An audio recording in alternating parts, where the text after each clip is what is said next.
एक तो ओआईसी का प्रेशर, इंडिया ने गो कि उसको रिजेक्ट कर दिया और कहा कि हम नहीं मानते, और पाकिस्तान के जारी बात है जो उनका मौकफ है। लेकिन at the end of the day मुसलमान दुनिया की तरफ से बयान आना, इंडिया इसको कैसे लेगा? हाँ, पाकिस्तान ने काफ़ी कोशिश की जो भी कर सकते थे ओआईसी के फोरम पे, यूनाइटेड नेशन के फोरम्स पे, बाकी मुख्तलिफ जगहों पे। लेकिन अब सुप्रीम कोर्ट ऑफ इंडिया ने भी उसको कहा कि भाई ये ठीक है। पर ये ज़रूर है कि ये मजबूती दिखाई दे रही है गवर्नमेंट की, इंडियन गवर्नमेंट की इस वक्त, कि वो जो कुछ सोचते हैं, जो कुछ चाहते हैं वो कर रहे हैं। और मेरा ख्याल है ये ठीक भी है। वहाँ पे कि कानून की विरोधिता जो लोग करते हैं उनके दिल में डर या भय होता है।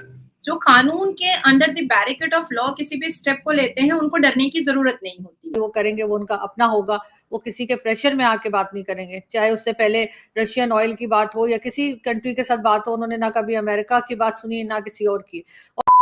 नमस्कार दोस्तों, धारा 370 को कोर्ट ने भी मान लिया है, तो इस पर ओआईसी ने भी एक स्टेटमेंट जारी किया था कि भारत ने गलत किया है। उनके स्टेटमेंट को भारत ने रिजेक्ट कर दिया है, जिनकी सरेआम बेइज्जती हुई है, क्योंकि उनको पाकिस्तान ने ही बोला था। तो आप देखिए इस वीडियो में एक बार। भारत की तरफ से एक बड़ा ऐलान कर दिया गया था 370 के हवाले से, और सुप्रीम कोर्ट ने स्टैंप कर दिया और अप्रूव कर दिया कि नरेंद्र मोदी साहब ने जो कश्मीर के लोगों से हकूक वापस लिए थे सेंटर में, वो हकूक लेना ठीक था।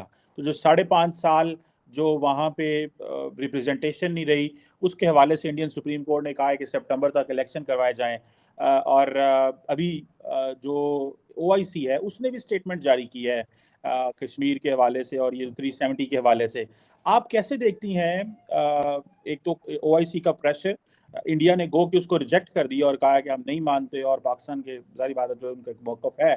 लेकिन at the end of the day मुसलमान दुनिया की तरफ से बयान आना, इंडिया इसको कैसे लेगा? 1 पॉइंट, एंड सेकंड, ये जो सुप्रीम कोर्ट ने वैलिडेट कर दिया है नरेंद्र मोदी साहब की वो जो एक पॉलिटिकल मूव थी ऑन कश्मीर, कई लोग उसको कह रहे हैं कि नरेंद्र मोदी साहब को आइंदा इलेक्शन जीतने में भी सुप्रीम कोर्ट मदद करेगी। How do you see this perspective? आप इसको कैसे नरेट करती हैं?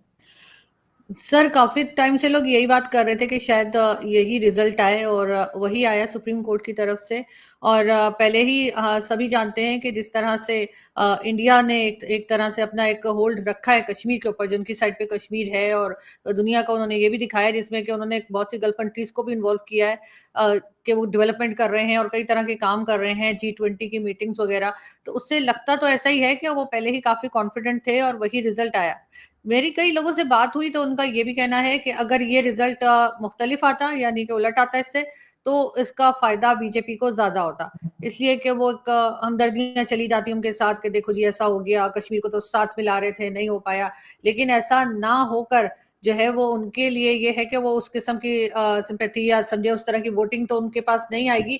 मगर ये जरूर है कि ये मजबूती दिखाई दे रही है गवर्नमेंट की, इंडियन गवर्नमेंट की इस वक्त, कि वो जो कुछ सोचते हैं, जो कुछ चाहते हैं वो कर रहे हैं।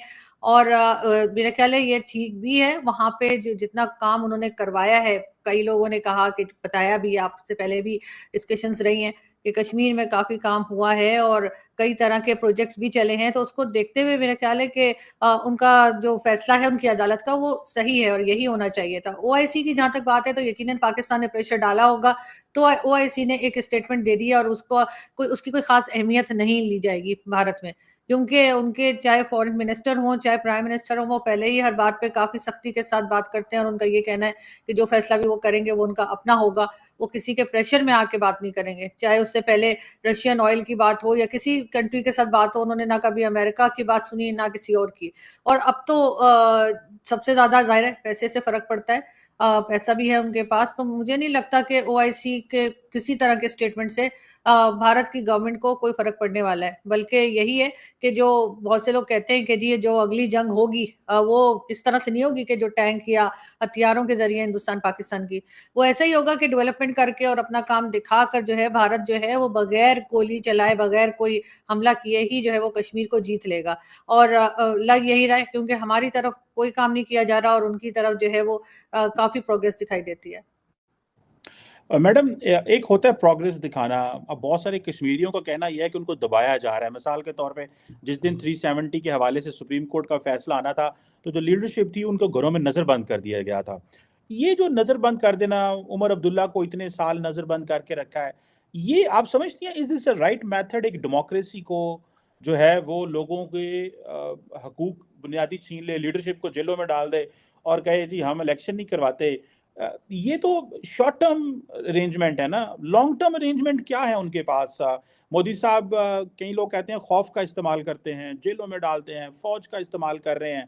तो ये आपको लगता है कि ये स्ट्रैटेजी मोदी साहब की कामयाब रही है, इसीलिए जो है वो किसी हद तक चीजें जो है वो पुरसुकून है कश्मीर के अंदर? सर हो सकता है कि मोदी जी जो है वो फ़ौज का इस्तेमाल करते हों, लेकिन हमारे यहाँ तो उल्टा है ना, हमारे यहाँ तो फ़ौज इस्तेमाल करती है। लेकिन ये ज़रूर है कि जिनकी आप बात कर रहे हैं वो लोग तो अपनी जो वीडियोज़ थी वो अपलोड कर रहे थे सेम उसी दिन जिस दिन ये उसका सुप्रीम कोर्ट का फैसला आया। उस दिन उनकी डिफरेंट वीडियोज़ सामने आई हैं और ज़ाहिर है कि अगर उन्हें नज़रबंद किया गया होता, तो फिर वो इस वीडियो तो नहीं डाल सकते और उस वीडियो में कहीं ज़िक्र तो करते कि नज़रबंद है। उसमें से किसी ने नहीं कहा कि हम हाउस अरेस्ट हैं। वो सिर्फ यही बताते रहे कि उनको फैसला सही नहीं लगा और ठीक नहीं हुआ, जो भी उनका ओपिनियन था। लेकिन सर आप देखें इतने टाइम से जब से 370 हटाया गया है, वहाँ पर जो एक हंगामा रहता था, हर वक़्त का लड़ाई झगड़ा रहता था, पत्थरबाज़ी होती थी, लोग बहुत मारे जाते थे, वो सब तो बंद हो गया है। तो इस तरीके से लगता तो यही है कि उन्होंने अगर ऐसा किया है तो ठीक किया है। मगर ये ज़रूर है कि जो लीडरशिप वहाँ की है, तो ज़ाहिर है वो भी कुछ ना कुछ खा कमा रहे होंगे ना। जो हमारे यहाँ के लीडर्स करते हैं, उससे अलग लीडर तो नहीं है हिंदुस्तान के। हाँ, पाकिस्तान ने काफ़ी कोशिश की जो भी कर सकते थे ओआईसी के फ़ोरम पे, यूनाइटेड नेशन के फ़ोरम्स पे, बाकी मुख्तलिफ़ जगहों पे। लेकिन अब सुप्रीम कोर्ट ऑफ इंडिया ने भी उसको कहा कि भई ये ठीक है, उन्होंने इसको यूनियन टेरिटरी करार दिया है, तो ये ठीक है, ये कोई इसमें गलत नहीं है, बल्कि यहाँ पे अब इलेक्शन करवाने चाहिए। मोदी जी की हुकूमत का कितना बड़ा हाथ है इन चीज़ों में, स्पेशली ये वाला जो इश्यू था, और पॉलिटिकल फ़ायदा और नुकसान किसको इसका हुआ है, पाकिस्तान के कंसर्न्स हैं, उस हवाले से भी बात करेंगे। और बात करने के लिए हमें जॉइन कर रही हैं लॉयर हैं, एनालिस्ट हैं फ्रॉम इंडिया, नाज़िया इलाही खान साहिबा। Nazia ji, thank you very much for joining my show. Vande Mataram, Bharat माता की जय। Thank you. बहुत शुक्रिया Nazia ji, thank you very much for joining my show. Start हम इससे करेंगे कि 2019 में जब ये हटाया गया, स्पेशल स्टेटस को हटाया गया, 1 साल तक हालात ऐसे रहे कश्मीर में कि मुख्तलिफ जो वहाँ के पॉलिटिकल लोग हैं, जिसमें जिसमें और काफ़ी सारे लोग शामिल हैं, वो या तो घरों में उनको बंद कर दिया गया या इस तरह की चीज़ें हुई। लेकिन अब वो सिचुएशन नहीं रही। क्या वजह हो गई इन 4 सालों में कि गवर्नमेंट को अब लगता है कि कल ये फैसला आया तो कोई ख़ास हमें ये नहीं मिला कि जी बड़ी हाई अलर्ट सिक्योरिटी हो गई कश्मीर में या कुछ इस तरह का हुआ। क्या वजूहात है? मतलब जो कैलकुलेशन थी मोदी जी की गवर्नमेंट की, वो बिल्कुल परफेक्ट उन्होंने की हुई। देखिए, कानून की विरोधिता जो लोग करते हैं उनके दिल में डर या भय होता है। जो कानून के under the barricade of law किसी भी स्टेप को लेते हैं, उनको डरने की जरूरत नहीं होती है। जी। बहुत मुद्दे उठे थे, बात हिंदू और मुसलमान की बिल्कुल भी नहीं है फखर भाई, बात है यहाँ पर कानून के साथ खिलवाड़ की, जो नेहरू से लेकर के मोहनवरद की सरकार तक ने किया था। ठीक है। और ये मोदी जी ने 1993 में ही खुली चेतावनी दे डाली थी और एक धरना मंच पर बैठ करके उन्होंने बैनर भी लगा दिया था, पीछे होर्डिंग भी लगा दी थी कि 370 हटाए। तो 1993 में ही जब वो ये बात कह चुके थे, तो जाहिर सी बात है कि जब वो भारत के प्रधानमंत्री बने, तो उनके ऊपर ये कर्तव्य था राष्ट्र के प्रति काम करने का। अब बात आती है कि पिछले 76 साल में 10 प्राइम मिनिस्टर हमारे भारत के बने। सबके सामने 370 आर्टिकल 370 की फाइल आई, सबने इग्नोर किया। और जब जब राम मंदिर के मुद्दे पर बात की गई, ट्रिपल तलाक मुद्दे पर बात की गई, आर्टिकल 370 के मुद्दे पर बात की गई, 33% वुमेन रिजर्वेशन बिल की बात की गई,